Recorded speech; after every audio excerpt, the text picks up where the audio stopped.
안녕하세요. 지난 회차에서 우리는 품사의 뜻과 분류 기준에 대해 학습했습니다.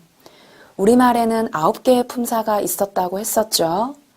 이번 회차에서는 지난 회차에서 배운 9개의 품사, 즉 구품사의 특징을 알아볼 것인데요. 다음 그림을 보면서 품사의 특성을 자세히 생각해 봅시다. 지난 회차에서 배운 9개의 품사가 나와 있습니다. 그런데 이것이 전부가 아니었네요. 명사에는 자립명사와 의존명사가 있고, 대명사에는 인칭대명사와 지시대명사가 있고, 수사에는 양수사와 서수사가 있고, 이것을 외우려고 하지 마시고, 명사는 명사인데 왜 자립명사라고 하고 의존명사라고 하는지 그 점을 잘 이해하시면 됩니다. 그럼 이번 회차에서는 각 품사의 특징을 알아보겠습니다. 학습 목표 첫 번째는 단어의 품사를 말할 수 있다. 두 번째는 잘못된 표현을 찾아 고칠 수 있다입니다. 이 목표를 달성하기 위한 학습 내용은 첫째, 구품사의 특징, 둘째, 잘못된 표현 고치기입니다. 재미있는 OX 퀴즈를 풀어볼까요? 문제를 읽고 답을 생각해 보세요. 동사, 형용사, 서술격 조사는 어간과 어미로 나눌 수 있다. 정답은 O입니다. 동사, 형용사, 서술격 조사는 변하는 말, 즉 가변어입니다. 단어가 변하는 것을 문법에서는 활용이라고 합니다. 국어에서 단어의 활용은 어미를 통해 이루어집니다.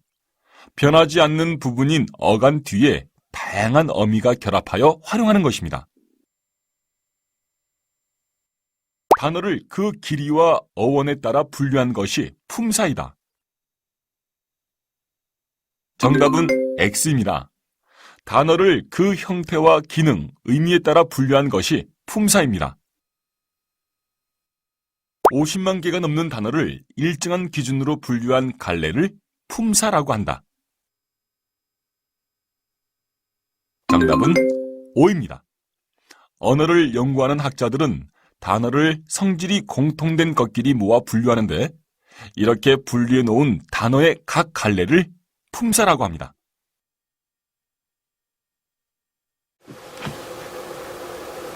네, 자 1번 문제를 보겠습니다. 가에서 제시된 단어들의 공통점을 나에서 찾아 연결해 보자고 했습니다. 자, 연결할 수 있겠죠? 자, 볼까요? 네, 1번은 디귿이죠. 구체적이거나 추상적인 대상의 이름을 나타내고요. 자, 2번은 기억이고요. 3번은 리을이죠. 4번은 니은이 됩니다. 자, 왜 이렇게 되는 것일까요? 네. 자, 대명사 이렇게 쭉 나와 있습니다. 자, 지난 시간에 배운 대명사는 인칭 대명사와 지시 대명사로 나누어집니다. 자, 대명사는 사람, 사물, 장소의 이름을 대신해서 쓰는 말인데요. 인칭 대명사는 사물의 이름을 대신해서 쓰고요. 지시 대명사는 사물, 장소의 이름을 대신해서 씁니다. 자, 동사, 사람이나 사물의 움직임을 나타내는 말입니다. 명사는 구체명사와 추상명사로 나누는데요. 구체적이거나 추상적인 대상의 이름을 나타내는 말입니다. 형용사는 사람이나 사물의 상태나 성질을 나타내는 말입니다. 국어의 품사는 9개입니다. 뒤에 조사가 붙어 문장에서 주어, 목적어, 부사어로 쓰이는 체언, 명사, 대명사, 수사가 있습니다. 그리고 뒤에 오는 말을 꾸미는 수식어이 있습니다. 관형사, 부사가 있습니다. 자, 관형사, 부사 분명하게 구별하셔야 합니다. 관형사는 명사를 꾸미고요. 부사는 동사를 꾸밉니다. 자, 명사 뒤에 붙어 문법적 성격을 표시하는 관계형, 조사가 있습니다. 그 다음 주어의 상태를 나타내는 용언에는 형용사가 있고요. 주어의 동작을 나타내는 용언에는 동사가 있습니다. 그리고 독립해서 쓰이면서 감정을 나타내는 감탄사가 있습니다. 자, 명사, 대명사, 수사부터 자세하게 살펴보겠습니다. 자, 끝말잇기 놀이를 해볼 건데요. 자, 쭉 공자부터 시작합니다. 네, 자유, 유쾌하다, 다리미, 미끄럼틀, 틀리. 자, 이렇게 끝말잇기를 했는데요. 여기에서 이름을 나타내는 단어 굉장히 많네요. 자, 명사, 대명사, 수사. 자, 명사는요, 구체적이거나 추상적인 대상의 이름을 나타냅니다. 이름을 나타내면 명사입니다. 자, 자립명사와 의존명사가 있는데요. 자, 자립명사는 자립해서, 독립해서 쓰이는 명사입니다. 자, 혼자 잘 쓰이죠. 한라산, 이순신, 하늘, 바다. 그에 반해서 의존해서 쓰이는 명사가 있습니다. 그냥 것, 바, 줄, 수 이렇게 쓰면 도대체 무슨 뜻인지 알 수가 없습니다. 그래서 자, 것과 줄 앞에는 반드시 꾸며주는 말이 오는데요. 자, 예문을 보시면 것 앞에 아는이 왔고요. 줄 앞에 도울이 왔습니다. 자, 이렇게 것과 줄은 아는과 도울이라는 앞에 나오는 말에 의존해서 쓰이는 명사라는 것입니다. 명사는 맞습니다. 이와 을이라는 조사가 붙었기 때문입니다. 자, 조사가 붙으면 명사죠. 자, 그런데 의존해서 쓰입니다. 자, 그래서 명사는 단어이기 때문에 단어는 띄어쓴다고 한글 맞춤법에 나와 있습니다. 그래서 이 예문에서 띄어쓰기가 잘못된 것을 찾는다면 무엇인가요? 네, 아는과 도울. 자, 아는 것 띄어야 되고요. 도울과 줄을 꼭 띄었어야 합니다. 여러분 반드시 주의하세요. 명사, 의존 명사는 띄었습니다. 명사이기 때문입니다. 자, 그러면 다음 글에서 밑줄 그은 부분을 대신해서 가리키는 말로 바꾸어 볼까요? 자, 철수. 자, 앞에서 철수가 나왔고요. 또 앞문장에서 크고 무거운 가방도 한 번 나왔습니다. 자, 한 번 나온 말을 반복해서 쓰지 않고 대신합니다. 자, 철수. 무슨 말로 바꿀 수 있나요? 남자겠죠. 크고 무거운 가방은요. 예, 그렇죠. 그것으로 바꿀 수 있습니다. 자, 앞에 나온 말, 명사를 대신해서 가리키죠. 자, 대명사입니다. 이름을 대신해서 그것을 가리키는 말입니다. 인칭대명사, 지시대명사가 있는데요. 인칭, 사람 인자입니다. 사람을 대신 가리키면 인칭대명사. 자, 사물, 장소를 지시해서 가리키면 지시대명사입니다. 자, 사람이냐 사람이 아니냐에 따라서 대명사를 나눈다는 사실 꼭 기억하시기 바랍니다. 자, 그러면 이 문장에서 밑줄 그은 단어들의 특성을 알아볼까요? 자, 사과 하나, 다섯. 자, 무엇을 나타냅니까? 자, 셋. 모두 수를 나타내고 양을 나타내죠. 자, 첫째도 조심, 둘째도 조심, 첫째. 자, 수를 나타내는 건 맞는데 좀 다르네요. 자, 수를 나타냅니다. 그리고 대상의 순서를 나타내죠. 자, 수사에는 양수사와 서수사가 있는데요. 숫자는 숫자인데 양을 나타내면 양수사고요. 그리고 순서를 나타내면 서수사입니다. 자, 첫째, 둘째, 하나, 둘, 일, 이. 잘 보세요. 자, 그래서 명사, 대명사, 수사를 묶어서 체언이라고 합니다. 자, 다음으로 동사, 형용사.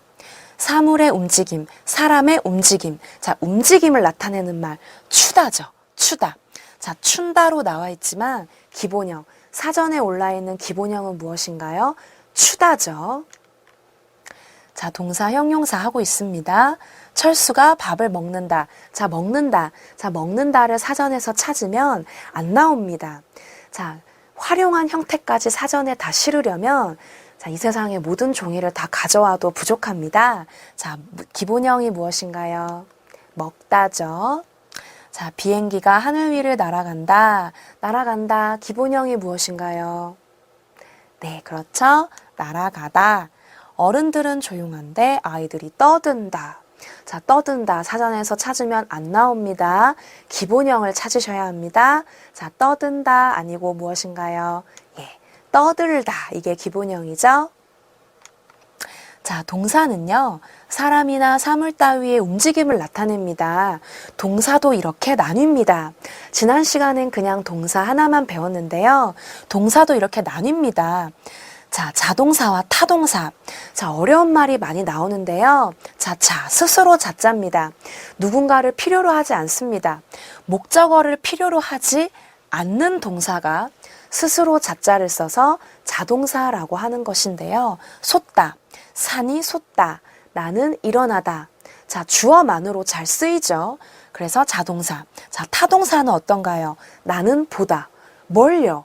나는 막았다. 무엇을요? 자, 무엇을에 해당하는 성분이 없으면 문장이 불완전하죠. 듣는 사람이 궁금합니다. 그래서 목적어를 필요로 하는 동사를 타, 남타자, 나 아닌 누군가, 다른 것이 필요하다고 해서 타동사라고 하는 것입니다. 자, 자동사와 타동사 구별하실 수 있겠죠? 자, 그 다음은요. 사람이나 사물의 상태, 성질을 나타내는 단어를 찾아서 그 기본 형태를 생각해 보겠습니다. 형이 아우보다 키가 크다. 자, 크다. 기본형이 나와 있네요. 크다. 네. 장미가 참 아름답다. 자, 아름답다. 이것도 기본형 같은데요. 네, 기본형도 아름답다고요. 내 피부는 비단처럼 곱구나. 자, 곱구나의 기본형 뭘까요? 곱구나, 곱네, 곱지, 곱고. 자, 다를 붙이면 됩니다. 기본형을 잘 모르실 때는 다를 붙이세요. 곱답니다. 산은 높고 강은 기네. 자, 기본형 무엇인가요? 네, 높다, 길다가 되겠죠? 지금까지 본 단어는 모두 사람이나 사물 따위의 성질이나 상태를 나타내는 말입니다. 성질과 상태를 나타내면 형용사인데요. 자, 성상 형용사와 지시 형용사가 있습니다. 자, 여러분, 지금 형용사도 이렇게 여러 가지가 있다고 배우고 있는데요. 여러분이 꼭 기억하셔야 할 사실은 이것을 외우는 게 중요한 게 아닙니다. 성상 형용사와 지시 형용사, 이 용어 자체를 외우는 것보다 도대체 아름답다와 붓다, 이러하다, 그러하다, 왜 이런 것을 성상 형용사라고 하고 지시 형용사라고 하는지 그 점을 이해하시면 됩니다. 자, 성상 형용사, 아름답다, 상태를 나타내죠. 붓다, 마찬가지입니다. 성질, 상태를 나타냅니다. 그래서 성상 형용사라고 하는 것입니다. 성질이나 상태를 나타내니까요. 자, 지시 형용사, 앞에서 나온 말을 다시 가리킵니다. 이러하다, 그러하다. 앞에서 나온 말을 지시하면 지시 형용사인 것입니다. 앞에서 나온 말을 가리키는구나, 지시. 자, 이렇게 지시 형용사라고 부른다는 사실입니다. 용어 자체를 이해도 하지 않고 외우는 게 중요한 게 아닙니다. 왜 그렇게 부르는가 꼭 기억하세요.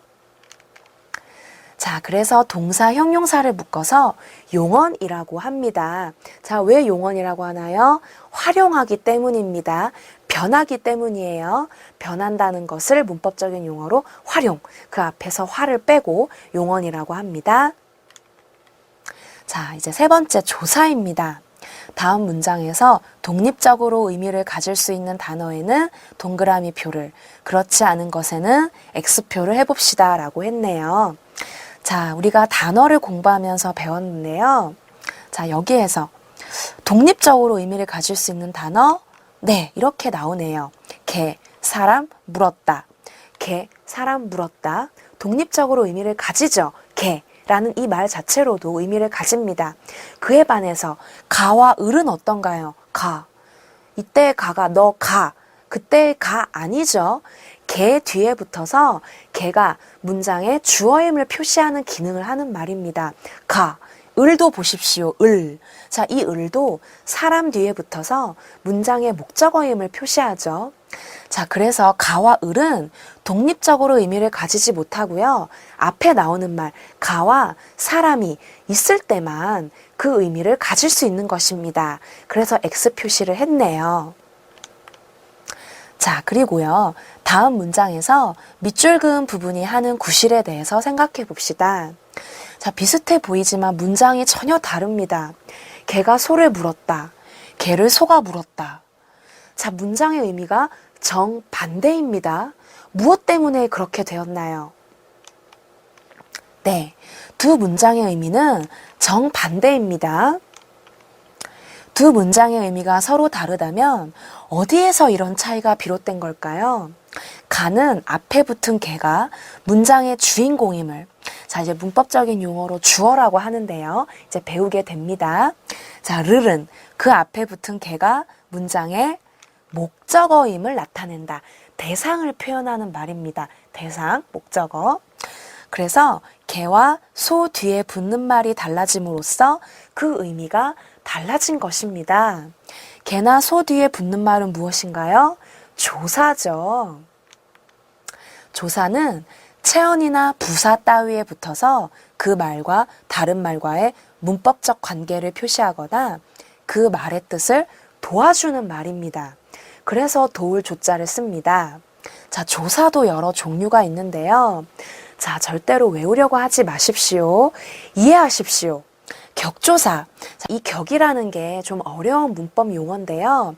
이 가, 문장의 주격, 주어, 주인공, 주격, 문장에서 주인공임을 표시한다. 주격이란 말을 쓰고요. 을. 자, 문장의 목적격, 대상, 목적격임을 표시하는 말입니다. 그래서 목적격 조사. 자, 애는요, 문장의 부사임을, 부사어임을 표시하는 말입니다. 그래서 부사격 조사. 자, 격조사는요, 문장 속에서 그 말이, 앞말이 어떤 역할을 하는가를 표시해주는, 그것을 문법적인 용어로 격이라고 합니다. 격을 표시해주는 말입니다. 그래서 격조사라고 하고요. 보조사, 이 보도 도울 보자입니다. 격을 표시하진 않고요. 의미를 보충하기만 합니다. 은, 는, 만, 도. 자, 은는 주제임을 표시하고 만, 한정, 도, 추가의 의미를 표시합니다. 이렇게 보조사, 격을 표시하는 게 아니라 의미만 보충해준다 해서 보조사고요. 접속조사는요, 사과와 배를 먹었다. 사과와 배. 자, 사과와 배 사이에 와가 들어가 있죠? 접속, 연결해준다는 말입니다. 그래서 연결조사가 아니라 연결은 접속이라는 말도 쓰거든요. 접속. 그래서 접속조사라고 하는 것입니다. 명사 뒤에 붙는데, 명사 뒤에 붙을 때 어떤 기능을 하는가에 따라서 격조사, 보조사, 접속조사로 나뉜다는 사실 꼭 기억하시기 바랍니다. 과는 왜 그런가요? 앞말에 받침이 있을 때는 수박, 과, 이렇게 과가 오는 것이죠. 자, 조사는 그래서 관계어인데요. 자, 여러분 꼭 기억하셔야 할 사실입니다. 조사는 서술격 조사를 뺀 나머지는 모두 불변어입니다. 서술격 조사만 가변어인데요. 자, 서술격 조사 분명히 격조사입니다. 왜냐하면 명사 뒤에 붙었기 때문입니다. 학생, 명사죠. 명사 뒤에 이다가 붙었는데요. 이 이다가 변화합니다. 이다, 이고, 이니, 이지, 이네. 용언이죠. 자, 조사인데 용언의 성격을 가지고 있다는 것입니다. 활용한다는 것입니다. 그래서 서술격 조사는 가변어입니다. 꼭 기억하셔야 합니다. 조사는 형태가 변하지 않는 불변어지만 서술격 조사만 가변어라는 사실 꼭 기억하시기 바랍니다. 자, 감탄사는요. 자, 여기 긴 글이 나와 있네요. 수업은 정말 졸린다. 그래서 꾸벅꾸벅 졸고 있는데 누가 어떤 소리를 질렀을까요? 야! 그랬겠죠. 그래서 갑자기 잠이 확 달아났다. 나는 엉겁결에 네, 저요? 하고 덜 깬 목소리로 말했다. 그래서 교실이 웃음바다가 되었다라고 나와 있네요. 자, 잠이 덜 깬 목소리로 얘기를 했으니까 이제 교실에서 사람들이 많이 웃었던 것 같은데요. 자, 여기서 지금 방금 본 네 이런 단어가 감탄사입니다. 아이고, 응, 아니. 자, 모두 놀람, 느낌, 부름, 응답 이런 기능이 있죠.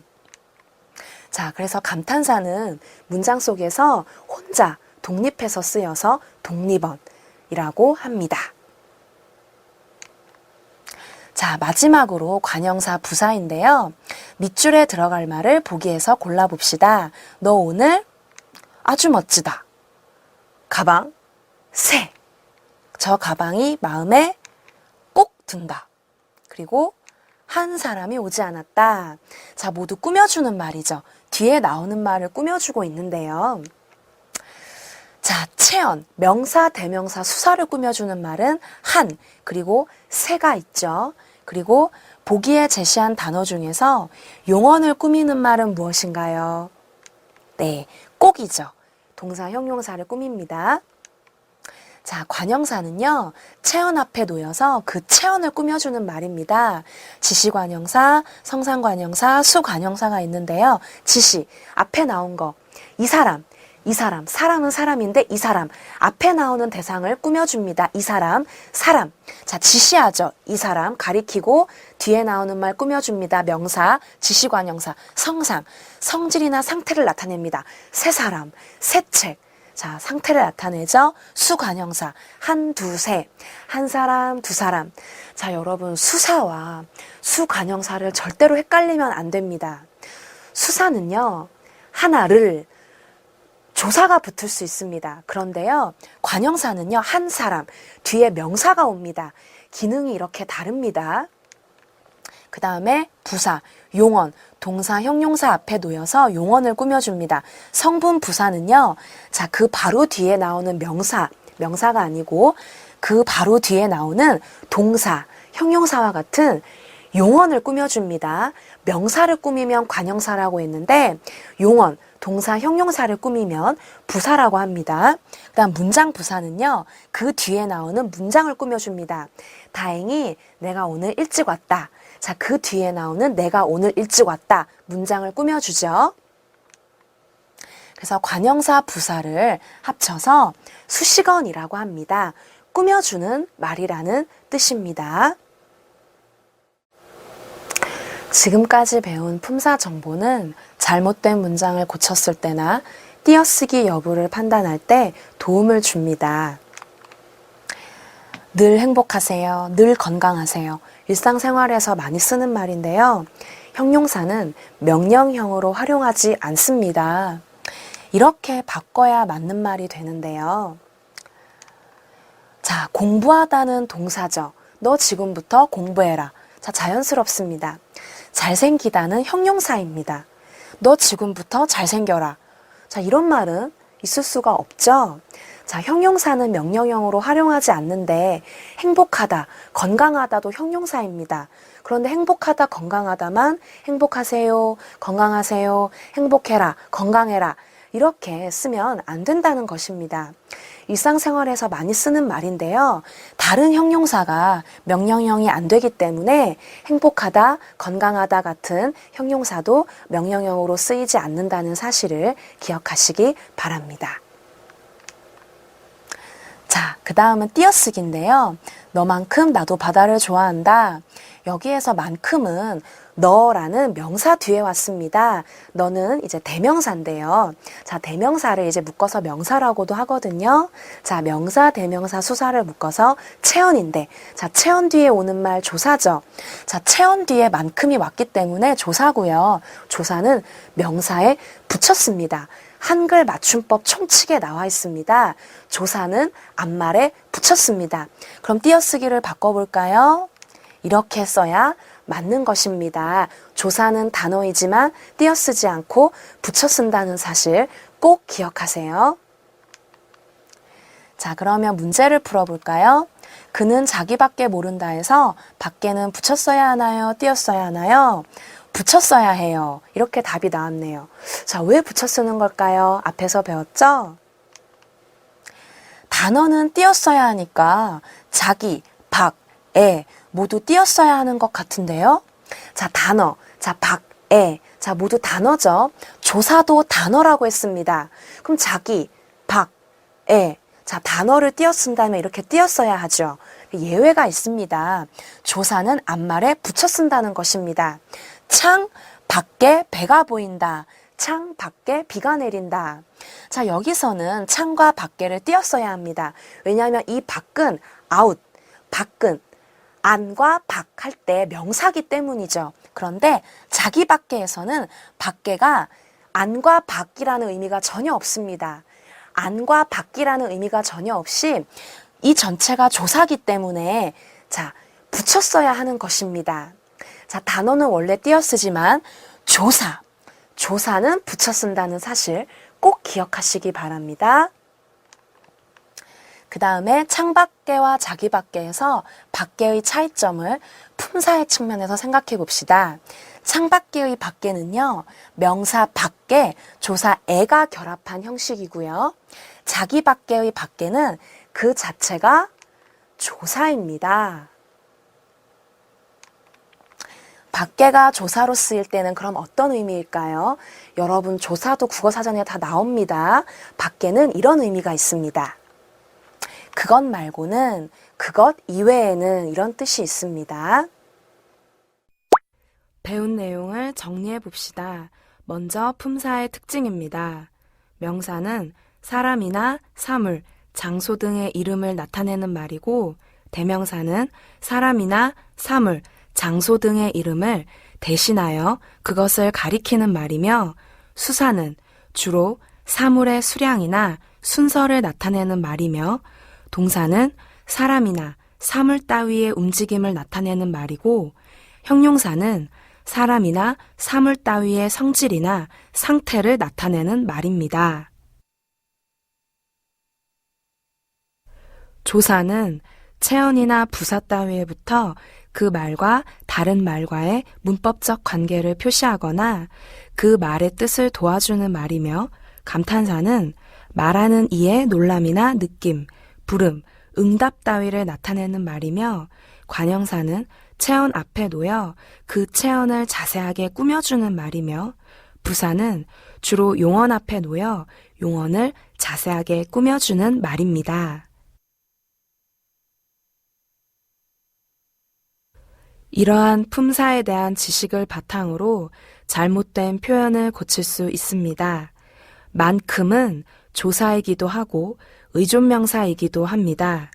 그래서 똑같은 만큼이지만 조사일 때는 앞말에 붙여 쓰고 의존명사일 때는 띄어 써야 합니다. 명사 뒤에 오는 만큼은 조사이고 만큼을 꾸며주는 말 뒤에 올 때는 의존명사입니다.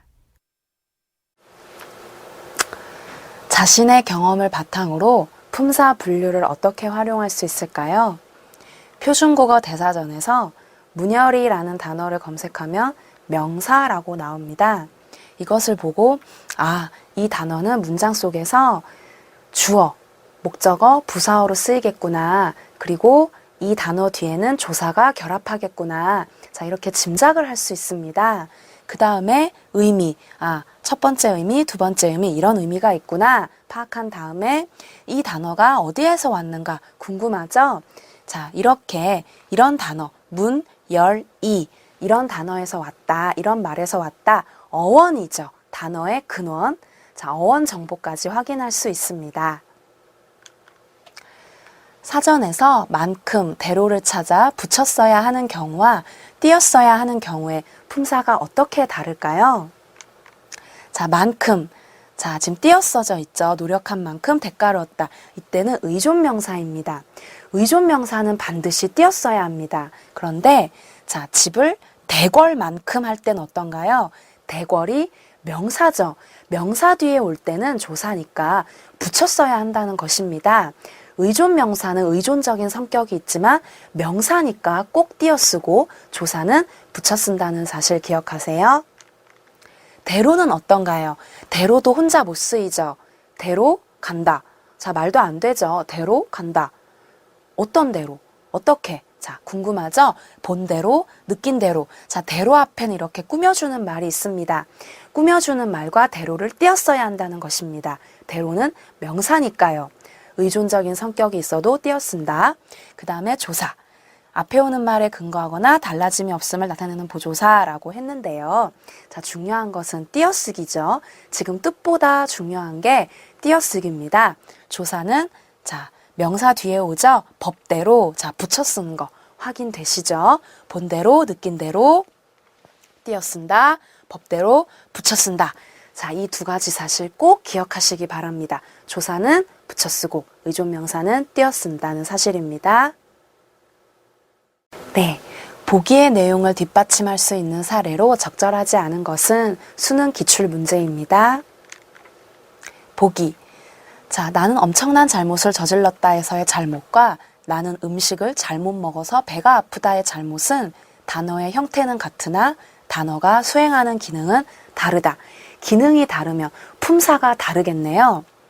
전자, 앞의 것의 잘못은 명사지만 뒤의 잘못은 부사이다. 이와 같이 동일한 형태가 다른 기능을 수행하는 것을 품사 통용이라고 한다. 통, 자 널리 이제 통해서 쓰인다 이런 뜻인데요. 같은 단어가 두 가지 품사로 쓰인다는 것입니다. 지금부터 찾아보겠습니다. 1번, 오늘 아니 가겠다고 하더라. 아니는 안의 본말입니다. 안 가겠다. 가긴 가는데 안 가겠다. 안 가겠다. 동사를 꾸미죠. 아, 부사구나. 자, 부사입니다. 그런데 두 번째 아니 보세요. 아니, 벌써 도착했어? 아니? 이게 뒤에말을 꾸미나요? 전혀 아니죠. 아니, 놀람을 표현합니다. 감탄사죠. 똑같은 아니가 첫 번째 거는 부사, 두 번째는 감탄사, 품사 통용이네요. 느낀 대로 표현하고 싶었다. 부모님 말씀대로. 자, 똑같은 대로인데요. 앞의 대로는요, 띄어써져 있습니다. 의존 명사죠. 대로. 자, 혼자 못 쓰이니까 앞에 말이 꾸며주고 있습니다. 의존 명사입니다.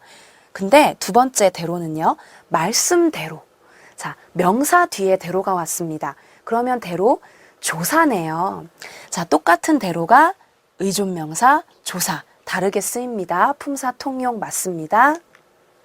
온다던 사람, 기회는 온다. 자, 똑같네요, 형태. 자, 온다던, 온다고 하던 이란 말입니다. 줄어들어서 온다던인데요. 온다, 동사네요. 기회는 온다. 마찬가지로 동사입니다. 자, 형태도 똑같고 품사도 똑같습니다. 동사, 그러니까 품사 통용이 아니네요. 나는 노력한 만큼 대가를 얻었다. 자, 띄어써져 있습니다. 만큼, 혼자 못 쓰이죠? 노력한. 자, 이렇게 관형어가 뒤에 의존 명사를 꾸며주고 있습니다. 명사를 꾸며주면 관형어인데요. 자, 두 번째 만큼은 어떤가요? 대궐만큼. 어때요? 대궐. 명사 뒤에 바로 붙어 있죠? 조사네요. 첫 번째 만큼은 의존 명사, 두 번째 만큼은 조사, 품사 통용이 맞네요. 5번, 축구를 좋아하는 사람 5이 모였다. 조사가 결합했습니다. 조사가 결합하면 체언이죠. 체언 중에 수사가 있죠. 첫 번째 5은 수사입니다. 그에 반해 두 번째 5은 어떤가요?